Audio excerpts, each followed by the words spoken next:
सभी लोग नमाज समय से जहाँ भी अदा करते हैं अपने हिसाब से अदा करें, लेकिन सड़क पे कोई नमाज अदा ना हो। इसके लिए मुझे खुद ईदगाह वाली मस्जिद पे सानाखेड़ा में 2-3 बार जाना पड़ा। उसमें खामी हम आपकी नहीं मानते हैं, पब्लिक की नहीं मानते हैं, मैं अपनी खामी मानता हूँ और थोड़ी सी आप लोगों की, हमारे हजरात मौलवी साहबान की या इमाम साहब की।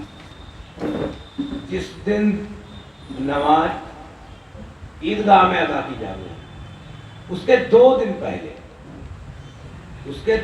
पहले मुस्तकिल आप लोग शाम की नमाज और रात की नमाज के समय जो वो संदेश देते हैं, मैसेज देते हैं, उसमें उनको तायीद कर दीजिए कि परसों बकरीद की नमाज है, आप ईदगाह में पढ़ेंगे, आप अंदर ही रहेंगे, समय से पहुंचिए। अगर आप समय पर नहीं पहुंच पा रहे हैं, आपको लगता है कि आप दौड़ के पहुंचेंगे तब वहां पहुंच पाएंगे, तब तक वहां इस जगह भर जाती है। क्योंकि इबादत करने वाले कुछ लोग ऐसे जो 1 घंटा पहले बैठ के सुकून से अपनी जगह छांट के बिछा के बैठ जाते हैं, मैं ये तक देखा है। कुछ लोग परिवार सहित आते हैं, वो बच्चों को खिलाते पिलाते हैं, तब अंदर जाते हैं और बैठने के बाद तब बाहर आ जाते हैं कि भाई हमने अपनी जगह रोक ली, अब हम बच्चों को कुछ खिला रहे हैं।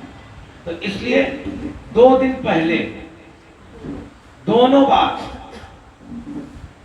आप अनाउंस कर दीजिए माइक से, समय से पहुंचे, अंदर बैठे। यदि कोई लेट हो रहा है वो तो रास्ते में जो उसको नजदीकी इबादत घर मिले, जो मस्जिद मिले, वहां पे वो बैठे, अंदर बैठा। तो ये चीज हमारे 10 बार कहने से, 20 बार कहने से ज्यादा प्रभावी होगी अगर आप नमाज के समय माइक से ऐलान कर दें। 2 रोज पहले अपना अनाउंस कर। जब पहली बार ये आदेश हुआ था कि सड़क पे नहीं पढ़ेंगे तो मैं कुतुब शहर में था, और कुतुब शहर की सबसे बड़ी ईदगाह है, और वहाँ आप ही लोगों ने ऐसे ही 2 दिन पहले से ही दिन में 2 बार 3 बार करके 5-6 बार कहा, और एक भी व्यक्ति बाहर नहीं बैठा। दूसरा ये साफ सफाई का है। पानी और लाइट के लिए साहब ने मुझे निर्देशित कर दिया है, बिजली और पानी की चिट्ठी मेरे और साहब के तरफ से नगर पालिका को साहब के तरफ से चली जाएगी, और साहब ने मुझसे कहा है कि मैं खुद व्यक्तिगत तौर पे वहां जाके बात कर लूँ जाके। तो आप बताइए किन किन विभागों की आपको जरूरत पड़ेगी नगर पालिका की सफाई के लिए? सफाई और पानी दोनों चीजें। दूसरा पानी, तीसरा बिजली, चौथा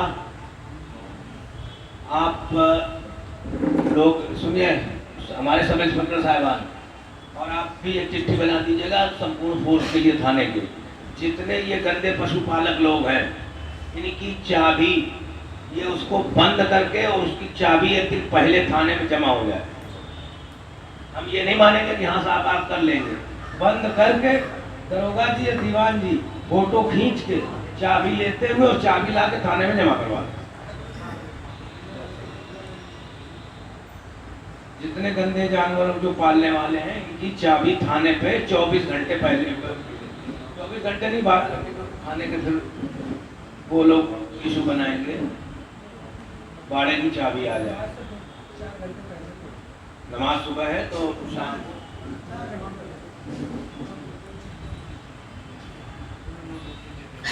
नोटिस, प्रतिबंधित पशु का उनको नोटिस दे। और आप लोग इस दौरान एक चीज और होती है, चूंकि मांस महंगा रहता है, पशुओं की मांग बढ़ जाती है, तो समाज में हर तरीके के लोग रहते हैं।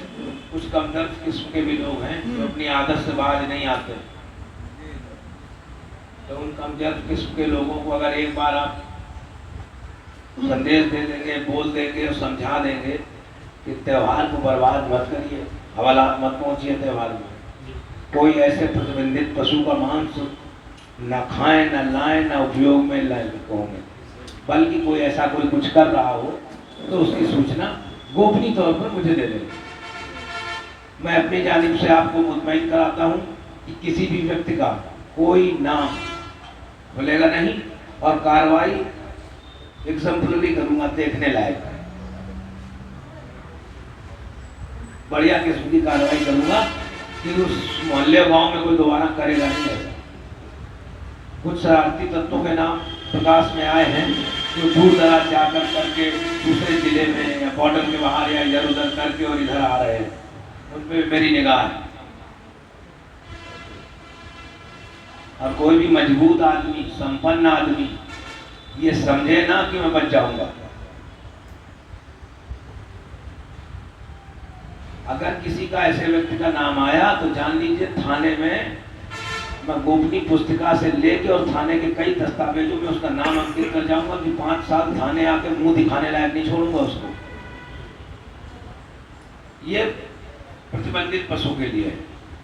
बाकी हमारा पूरा जोर आपकी खिदमत पे और आपको सहूलियत दिलाने पे है। इस संबंध में हमारे कप्तान साहब का पत्र आया है, एडीजी साहब और डीजी साहब की विस्तृत चिट्ठी आई है। मीटिंग के लिए क्या क्या आप लोगों को ध्यान रखना है। आप लोगों के लिए त्यौहार तक प्रतिदिन एक अलग काउंटर बना रहेगा। काउंटर का वो कमरे में अलग कर दिया गया है। सामान्य डाक आती जाती चली जाती है, त्यौहार वाली डाक उस कमरे में आएगी। जो महिला सहायता प्रकोष्ठ है, बकरीद संबंधी जो समस्या है वो आप विशेष काउंटर पे महिला सहायता प्रकोष्ठ के साथ में एक लोग की हमने ड्यूटी और लगा दी है। आप सीधे वहाँ पे प्रार्थना पत्र से त्वरित कार्रवाई करेंगे उसमें, क्योंकि आपकी कार्रवाई भी ऐसी होगी जो दूसरे विभाग से समन्वय करके करना होगा। जब हम त्वरित करेंगे तब आपको 24 घंटे लग जाएगा। सर ने मेरे सामने आज 2 जगह बात भी कर ली, फोन भी कर लिया है। और उधर सांगा खेड़ा और हमजागढ़ की तरफ के कौन है, कोई आए इमाम साहब? सांगा खेड़ा ट्रैफिक को लेकर एक समस्या आती है। अक्सर भीड़ एक साथ निकलती है, कुछ रेडी वाले रेडी लगा लेते हैं, सड़क पूरी तरीके से जाम हो जाती है। हम त्योहार के दौरान पुलिस कार्रवाई करने को अवॉइड करते हैं कि हम क्यों चालान करें किसी को। 1500 रुपए चालान में उसके लग जाएंगे, इससे अच्छा उतने पैसे का वो त्योहार बना ले। तो ये गुजारिश मेरे तरफ से निजी तौर पे है कि आप लोग समझा दीजिएगा कि एक शाम पहले जो ठेली वेली रेडी लगाते हैं कृपया करके उस दिन ना करें। और आखिरी जुम्मा तो अभी आएगा,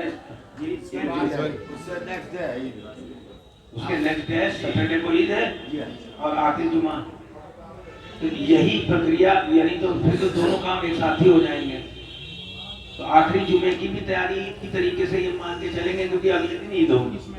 इसमें नहीं होता, लेकिन अलविदा नहीं होता, लेकिन जुम्मा तो है ही, भीड़ तो रहेगी। जाहिर सी बात है, सभी लोग जिनको ईद मनानी है वो बाहर से आ जाएंगे तो जुमे के दिन रहेंगे घर पे। ये मेरा मानना है। ब्लड निकलता है, उसके लिए अपने यहाँ जाली लगा ले। गंदगी, मोटी गंदगी अंदर रख के डस्टबिन में करके, पॉलीथीन में करके, जहाँ फेंक रखनी है वहाँ पे कूड़ा बैग में रखें और पानी चलाकर नाली में की गंदगियों को साफ करें। कोई व्यक्ति ये नहीं कह सकता है कि हमारे घर का नहीं है, ये उनके घर से आ रहा है। उनके घर से अगर आ रहा है तो तुम्हारे घर से भी आ रहा है। हाँ, अपना घर, अपने दाहिने का और अपने बाएं का 3 घर कवर करिएगा।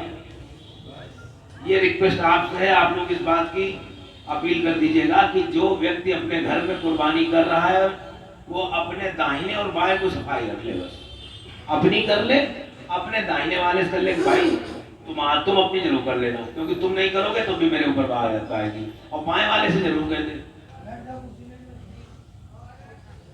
तो अगर एक व्यक्ति 3 घर देखेगा तो मुझे नहीं लगता है कि वहां गंदगी रहेगी। क्योंकि ये चीज मैं लखनऊ में पोस्ट रहा हूँ, शुरुआती नौकरी मेरी वहां की रही है। चौक बड़ी तंग गलियों का मोहल्ला है, बहुत ही तंग गलियों का, मतलब मुश्किल एक बाइक और एक आदमी निकल पाए, और हर घर में कुर्बानी होती है। तो वहाँ डीएम साहब थे, उन्होंने यही शुरुआत कराई थी और बड़ा अच्छा इसका रिजल्ट रहा। तो मेरी भी गुजारिश आपसे है कि जिस घर में कुर्बानी हो, लगभग सभी घरों में होती है, जिनमें नहीं भी होती, वो बस अपना घर, अपने दाहिने का घर, अपने बाएं वाला घर, 3 घरों की वो खुद जिम्मेदारी लेगा। जो खुदवाएं उसको शाम को बंद कराना सुनिश्चित कर लें।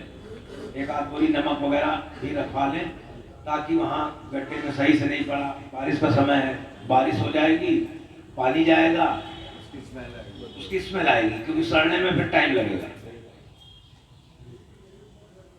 तो गड्ढे में नमक की व्यवस्था जरूर करवा ली जाए। जब उसको कवर किया जाए मिट्टी से, तो मिट्टी डालने से पहले थोड़ा सा नमक डाल दिया जाए। गड्ढा खोदने के बाद पहले थोड़ा सा नमक डाल दिया जाए, 5 से 7-10 किलो, और जब उसमें वेस्ट पड़ जाए उसके बाद नमक डाल के तब मिट्टी से कवर किया जाए। और अगर आप लोगों के जहन में कोई बात आ रही हो जो मेरी खामी और कमी हमारे पुलिस विभाग की है, हमारी विभाग की क्या, हमारी पिछले साल रही हो, जिन्होंने आपको जाने में दुख पहुंचाया हो, वो मुझे जरूर बता दीजिए ताकि वो इस साल ना होने पाए।